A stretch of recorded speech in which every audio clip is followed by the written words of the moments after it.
இம்பார்ட்டன்டான ஒரு விஷயம் என்னன்னா, நீ சாப்பிட்டா இது குடுப்பேன், ஐஸ்கிரீம் தருவேன், நீ சாப்பிட்டா சாக்லேட் தருவேன், இப்படிங்கிற ஒரு விஷயம் மட்டும் தயவு செஞ்சு ஃபாலோ பண்ணாதீங்க. It is a very bad habit. நீங்களே வந்து என்ன பண்றீங்கன்னா, இந்த ஃபுட்ட விட ஐஸ்கிரீம் தான் அவங்களே என்ன நினைச்சுக்குவாங்கன்னா, இந்த சாப்பாட விட வந்து ஐஸ்கிரீம் தான் பெஸ்ட்டு. இந்த சாப்பாட சாக்லேட் தான் பெஸ்ட்டு. அதுதான் இது பண்ணா அது தரேன்னு சொல்றாங்க. அப்படிங்கிற ஒரு கான்செப்ட் வந்து கிரியேட் ஆயிடும்.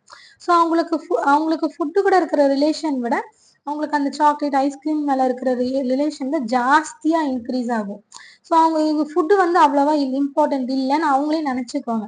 ஸோ நம்மளே என்ன பண்றோம், ஃபுட்ட வந்து ஒரு லீஸ்ட் இம்பார்ட்டன்ட்டா குடுக்குறோம். அப்படி பண்ணாதீங்க.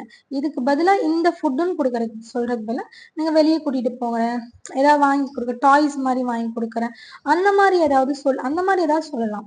பட் நம்ம இந்த ஃபுட்ட வந்து ஐஸ்கிரீம், சாக்லேட் குடுக்குறேன், இந்த மாரி சொல்லி வந்து தயவு செஞ்சு பழக்காதீங்க. It's very bad